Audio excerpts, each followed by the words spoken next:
What is going on, guys? So this video is going to be exposing almost everything I've done throughout my YouTube career. It's going to be really preparing a lot of people who are interested, who are younger, who are 12, 13, which was when I first started, about 10 or 11 years old, I remember.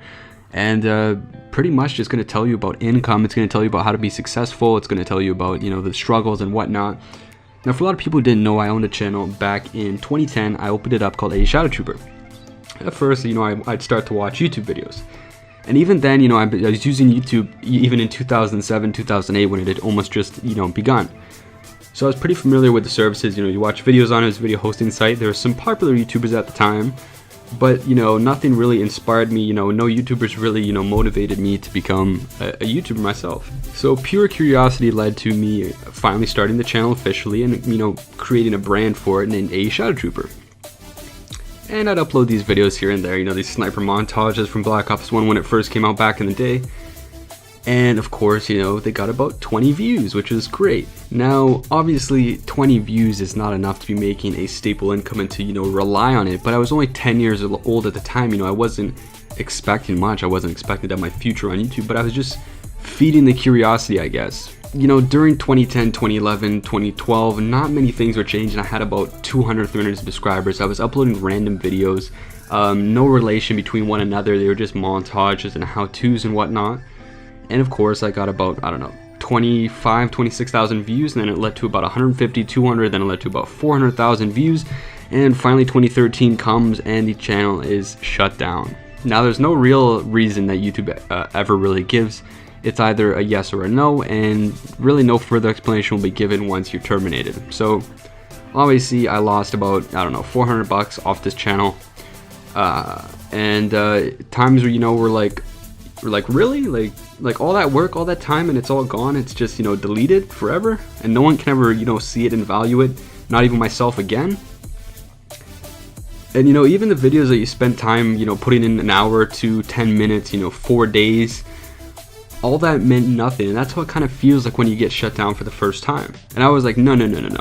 I was doing okay. I was doing, decent. My channel was slightly growing, and I was making some money, on the side, about, $80 a month or whatever. Now, $80 a month is probably what I make in about, 4 or 5 hours of work nowadays, which is obviously very minuscule compared to what I was making back then. Hey guys, what's up? My name's Elap, and I just want to direct this to one person. What's up, TheGamingGalago? 2014 comes by, and I say, you know what, I think it's time for a second channel. I'm gonna give it another shot. So what I did was create another channel. I branded it as TheGamingGalago, as some of you guys know. And of course that led to some great successes. First, it was obviously, the same start, 40, 50 views here and there. And then one video captured, everyone's attention. For a lot of people who don't know, I'm not making this up when I say this. There's a YouTuber called Master Saint who has about 1.2 million subscribers. I'm sure it's 1.5, between his two channels. We actually started talking when he had around 400 subscribers. So not only was it amazing to see his growth over time, I would always be at like, 2,000, 3,000 subscribers, and he would be going up, like 10,000, 15, 20. And he got to about 30,000. That's when, we kind of started, stopped talking, and he became more successful, more popular than me. And, people, just change over time, and that's totally okay. I was not offended by it. And he went on to becoming, a YouTuber with 1 million subscribers nowadays. But even back then, that was sort of inspirational. It was motivational and influential to have someone like that, around you. And we were talking about videos where we, name them how-tos. And obviously how-tos are a big thing on YouTube, but they would be like how to, get gems in Clash of Clans or something along those lines. And I remember uploading a video the first time, and I didn't expect much of it. I thought, people would view it just as much as my other videos. And I noticed it's starting to get lots of traction about, 2015.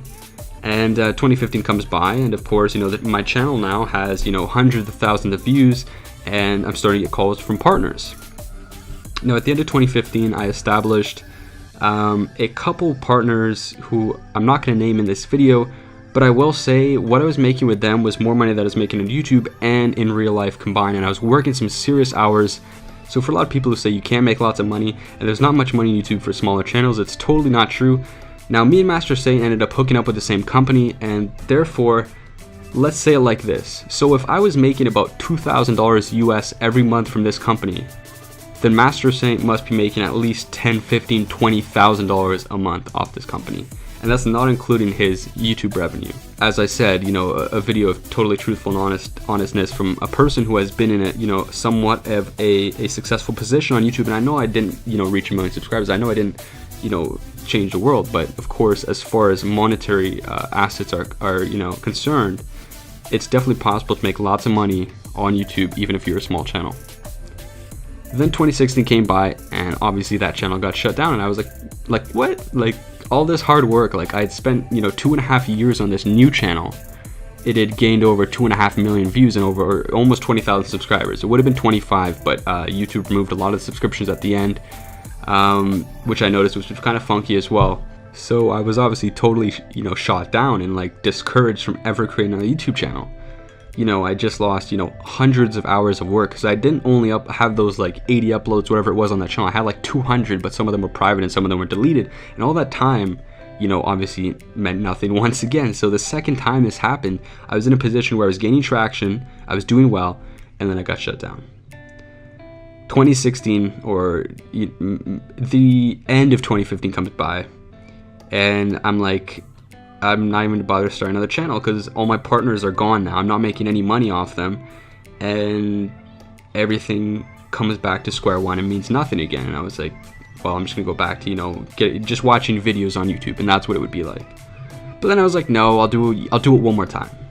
And of course, you know, third time's a charm. So A Shadow Troop is deleted, TheGamingGalago is deleted, and I decided to open a new company called Go Live. Now, Go Live wasn't, you know, something that I planned to be big. It wasn't something that I planned to be popular, but I released my first video and it had gained over, you know, 30,000 views, and I was like, wait a minute, this is not happening again, is it? And the channel was doing so well, you know, Twitter was like gaining hundreds of followers a day, and likes were going crazy and whatnot, and times were good. And the same thing happened again. I was gaining lots of traction. Some of my partnerships were restored, but they were never the same. They were never making $2,000 a month again. Even to this day, I'm still with some of those partners, but the money's, you know, only a fraction of what it was and what it could have been had, you know, things not gone sour. And the whole reason I advise you to always be wary of what could happen on YouTube is to never, you know, take anything for granted. Is 99.9% sure the only reason the channel was shut down is because there was a bit of a rivalry between this person. And he abused at the time, what was the terms of service of YouTube, and they've obviously changed to this day, but back then you were able to pretty much terminate any channel you prefer, and you would need a really good reason to get out of it. And I remember TheGamingGalago and A Shadow Trooper had both been terminated once, and I both got them back again, but the same thing had happened. Not obviously the same person who was responsible for those terminations, we know, whether it be a troll, whether it be a legitimate reason that I wasn't aware of on YouTube, obviously had been my demise of those two channels. Of course, I never intended, you know, when I first started YouTube to have this as my main source of income, my primary source of income, but I was making $2,000 a month, and it was growing, you know, 22, 24, 26, and that was all US currency, so it would change to like $25, $26, $3,100 my bank account at the end of each month, which was crazy. And I ended up buying my first car, I ended up buying some of the mods for that car, and you know, that would pay a lot of my bills in real life. So it was amazing. You know, I was making these videos that I was actually passionate about. I was making controversy videos, which were obviously a big thing back then. Now you can't make them because you get terminated because it's conflict. But I guess the point of making this video is to be completely open and truthful. A lot of YouTubers won't share their income, whether they're, you know, people with 10 subscribers, whether they're people with 10 million subscribers. It's not something that influences their time on YouTube, but of course it's something that a lot of people want to know. Now, I wouldn't say to come on YouTube and assume that you can drive the channel by, you know, monetary value. So don't take it as you know, a money thing. Take it as a passion thing, and that's totally what it is. If you see all successful channels, it's people who are dedicated to this platform that are so successful, and they're the people that are making millions of dollars doing it. Of course, I remember back in a big portion of GTA, which was 2013 to 2015, which is where the videos were really making a lot of money, and where they were really relevant on YouTube, and where they were taking over the feeds of everyone. You know, 10 craziest GTA tricks, you know, how to get, you know, RP and rep really quick. And of course, those are the videos that were hot, and those are the videos I was making. I remember one time I was sitting in a restaurant, jackasses particularly. And there was this video I just released before I'd left to go to the restaurant, and I was like, okay, this video is probably gonna make 1,000 views, and I was like getting notifications that, you know, subscription, like just so many emails, and I was like, what's happening? And this one, my channel had about, you know, 4,000 subscribers, so it wasn't big. And even at its, you know, highest point where it was almost 20,000, it was obviously not a huge amount, but, you know, seeing that constant growth, that constant traction's something that you'll never forget as a creator on this platform.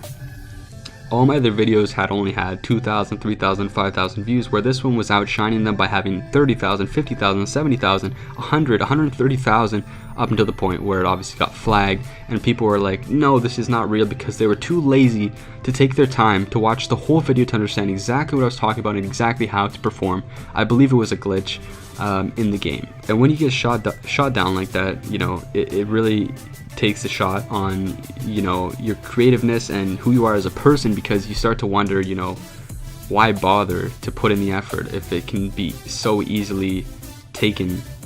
And a lot of people are going to say, you didn't try hard enough, you know, and if I hadn't tried hard enough, I would have stopped at the first channel and not made it to the third, and that's the best way I could say that. Obviously, if people want to know more statistics, monetary statistics, I'm more than happy. You'll probably see a couple of them flash along in this video, which they already probably have. And there's really no secrets I can hide about this platform. Anyways, guys, I know I said I'd stop making videos about a couple months ago, but I really need to release this one for a lot of people who are really uncertain about where they fit on the platform, whether they should become a creator, whether they do have the talent, you know, possessed to actually become successful on the platform. And I totally think everyone's capable. You just need the right passion, you need the right drive, and you need to avoid any kind of controversial media, any kind of things that could get you screwed. You know, really read over those terms and those rules, because there's a lot of hidden things that are used against you all the time, which are just absolutely ludicrous. And I remember just before my second channel had gotten terminated, I remember all the videos on that channel were doing about 100,000 views every week, which was phenomenal. You know, it was doing like 800,000 views in 1 month just before I got terminated. I just remember receiving that paycheck and being like, if this is where it's going to start, I can't wait till where it ends. And the next like week or whatever the channel got terminated, I was just flabbergasted, just mind blown. But I guess at the end I was never really concerned about the money. I was just kind of surprised about how much I was actually making on YouTube. We're gonna be What the fuck? I saw that happen.